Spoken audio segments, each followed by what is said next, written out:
façam o tal do triplo C.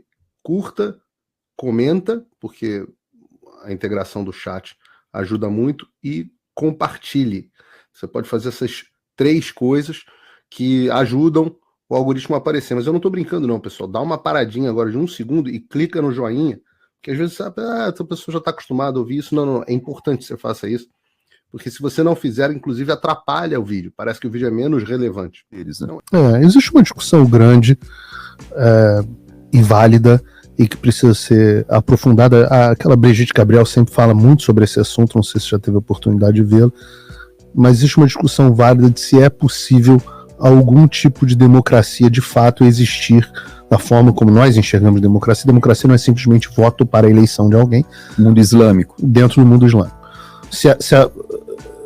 O que nós temos como democracia foi concebido dentro da cultura judaico-cristã ocidental. O John Adams é um cara que foi muito claro dizendo que esse sistema criado para os Estados Unidos, foi construído para um povo que detivesse aquela religiosidade. Ele diz que seria extremamente inadequado para qualquer outro povo. Você parte de direitos naturais que são dados por Deus. Esse referencial você não tem como... Tem um vídeo muito famoso que está circulando na internet agora, que as pessoas estão colocando, que são as pessoas... é dentro de uma mesquita, e um árabe falando, não árabe, mas um muçulmano falando em inglês, falando assim: olha, eu queria que vocês, quem está aqui dentro, são pessoas comuns ou são pessoas radicais? Quem for pessoa comum aqui que não for muçulmano radical, levanta a mão. Aí todo mundo levanta, as pessoas comuns. Aí ele pergunta assim: tudo bem, vocês estão em um lugar bem cheio, imagina um templo muito grande. Ele pergunta assim, falando em inglês: vocês que estão aqui, quem é a favor da lei da Sharia? Aí todo mundo levanta a mão. Quem aqui acha que a punição prevista no Corão de apedrejamento contra adultério e etc, é uma pena correta? E todo mundo levanta a mão. Ele fala: tá vendo? Saiu uma pesquisa agora, eu gosto de dar fonte das pesquisas, mas dessa vez eu vou me furtar porque eu vi na televisão aqui nos Estados Unidos. Uma pesquisa dizendo que em Gaza, 58% apoiavam os métodos do Hamas. E dentro da região lá da Cisjordânia, era 40 e poucos por cento. Por 40 e poucos por cento que apoiam decapitação de bebê. Eu não digo nem decapitação de bebê, porque você vê que essa situação, esse atentado agora, ele foi sem precedentes. É importante a gente colocar isso e pontuar. Esse nível de atrocidade que aconteceu agora foi uma coisa que chocou, inclusive, o mundo árabe também, e muitos grupos muçulmanos também. Porque quando você... Os caras são terroristas há quantos anos já? Não, eles são terroristas, mas esse nível quando você pega... Você pega crianças e coloca em jaulas e leva essas crianças bebês e você expõe isso para poder fazer a operação psicológica. Quando você sequestra, hoje, segundo Israel, são 199, mas segundo o Hamas, são 250. Então tá, mais um número ali de 200, vamos colocar. Você sequestra 200 pessoas e leva essas pessoas, idosas, jovens, crianças, mulheres e sai estuprando. E quando você sai matando pessoas indiscriminadamente, como a gente tem imagens ali incendiando, então são coisas que remetem na mentalidade do povo de Israel. O único precedente que você possa olhar parecido com isso seria o próprio Holocausto, porque você não tem nada do que aconteceu desde a criação do Estado de Israel até agora nesse nível, porque os outros conflitos foram conflitos entre identidades armados. E Estado-nação.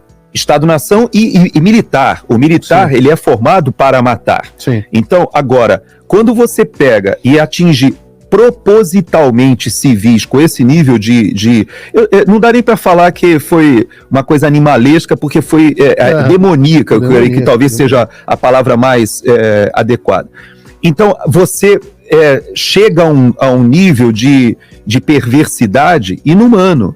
Mas eu não acho o único não, Gerson. Quantos ataques terroristas você já teve? Eu não vou nem falar do 11 de setembro, com as 2.000 vidas ceifadas nos Estados Unidos, inclusive de bebês, inclusive de crianças, inclusive de velhos, inclusive de mulheres. pessoas inocentes, o cara sequestrar avião, pô, as pessoas dentro do avião. Não, já teve vários aviões sequestrados anteriores. Os próprios atletas lá em Munique. Exato, que também, aliás, tem um filme bom sobre isso, esqueci agora qual é o nome, mas tem um filme bom sobre esse caso com aquele Eric Bana, se não me engano. Filme bom, mostrando na Olimpíada a resposta da Golda Meir, né? Aliás, você falou da Golda Meir, eu achei até interessante, não sei se você viu na frase do Biden hoje, ele falando que a primeira vez que ele foi a Israel foi logo depois do Yom Kippur, e ele encontrou com a Golda Meir.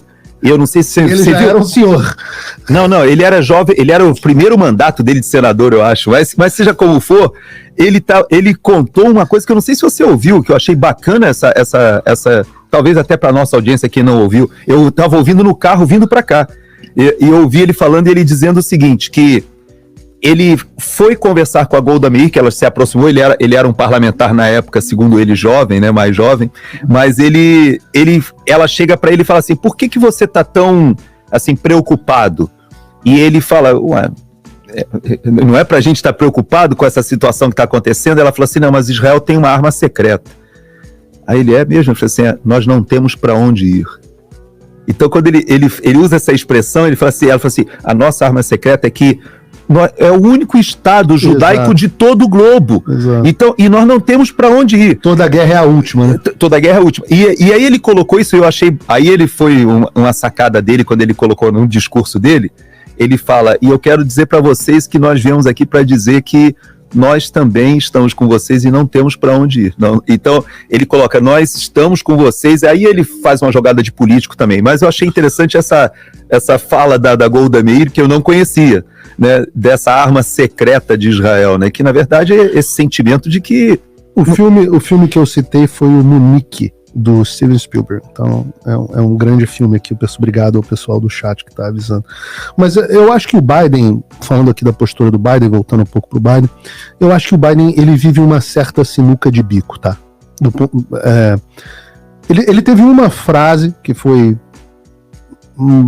eu acho que deixou uma interpretação dúbia quando ele disse que seria um erro de Israel ocupar Gaza.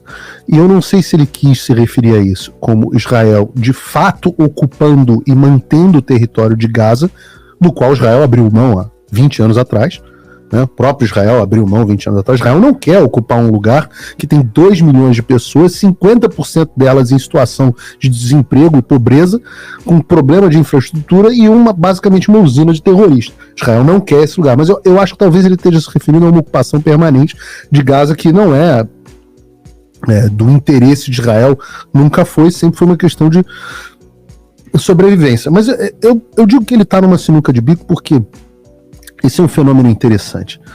A esquerda se radicalizou contra Israel. Muito fortemente, eu publiquei no Locals há alguns dias. A esquerda mundial, né? Mundial. Isso é um fenômeno que está presente no Brasil, mas é muito presente aqui nos Estados Unidos também. Eu quero ler um número aqui para você de uma pesquisa que eu coloquei no meu Locals nos últimos dias. Eu tenho até que achá-la aqui em um segundo, mas mostrando exatamente o que aconteceu com essa radicalização. Quanto você acha aí? É interessante que as pessoas não entendem a posição do PT, né? Não entendem as posições da esquerda no Brasil em relação a Israel. Por que essa posição tão antagônica a Israel? Abstraindo de outras questões, é importante a gente lembrar, primeiro, que a nossa esquerda no Brasil ela ainda está ancorada lá na Guerra Fria, na União Soviética. Uma parte dela, sem dúvida. Eu digo a parte não essa ligada às políticas identitárias, ao globalismo. Eu digo aquela que ainda tem a raiz marxista ali. Esses grupos, eles têm ainda aquela perspectiva que acabou acontecendo, já que a gente citou aí Yom Kippur, mas Guerra dos 6 Dias e Yom Kippur, quando a gente lembra, por exemplo, que na verdade, em Israel, né, quem acompanha a história de Israel, a cada 10 anos você tem um conflito armado. Então você tem ali o conflito de 47, 48 ali da fundação do Estado de Israel, mas ali em 56, se eu não me engano, já tem o problema do Canal de Suez, da nacionalização do Canal de Suez, que aí Israel novamente está com tropas ali junto com o Egito. Depois a Guerra dos 6 Dias, aí já 10 anos depois, aí já na década de 60, e quando tem a Guerra dos 6 Dias, Israel chega a ocupar a Península do Sinai toda, ele ocupa toda a Cisjordânia, e vai até lá para as colinas de Golã, ou seja, ele ocupa tudo. Nas negociações ele cede isso de novo, mas acaba conseguindo uma paz, tanto com a Jordânia quanto com o Egito, que foi bom para todo mundo ali na região. Sim. E a Síria até hoje está em guerra, mas é porque as colinas de Golã ali são as nascentes do Jordão. Então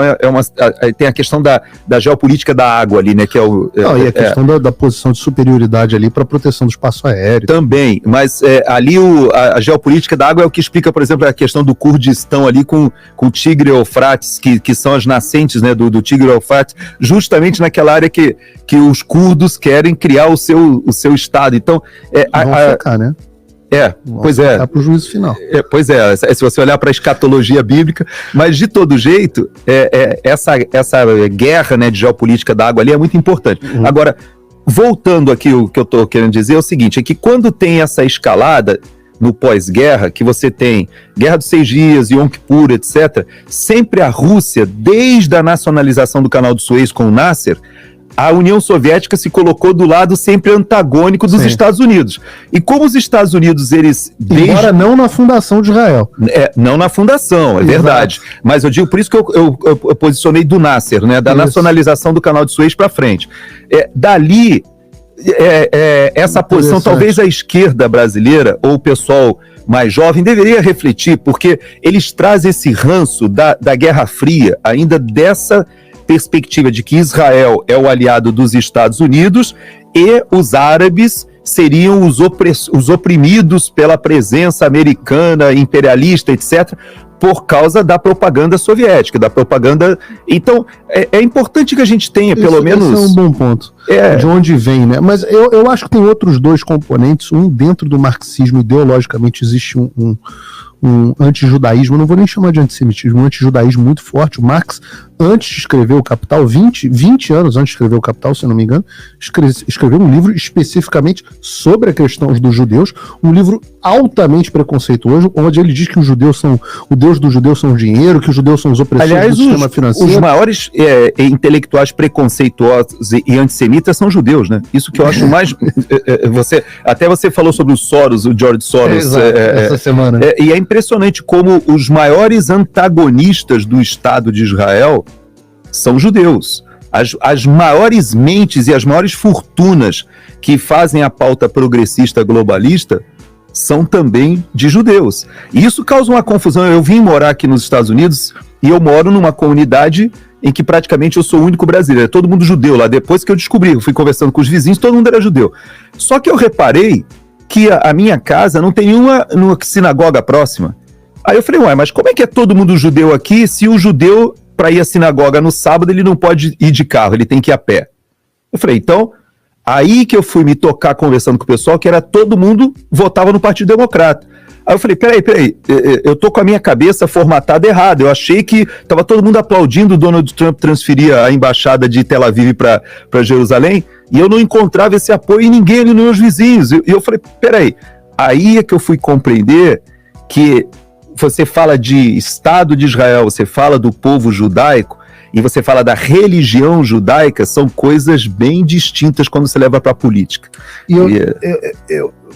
Então eu acho que você tem esse componente que você falou muito, muito bom, muito verdadeiro. Eu até não tinha pensado nisso, esse componente de antagonismo desde a questão do Nasser no Egito à posição americana. Então, na verdade, inicialmente foi inglesa e francesa, né? Porque não sei se você lembra que ali quando eles fazem a nacionalização do Canal do Suez, ficou Israel, França e Inglaterra contra a União Soviética.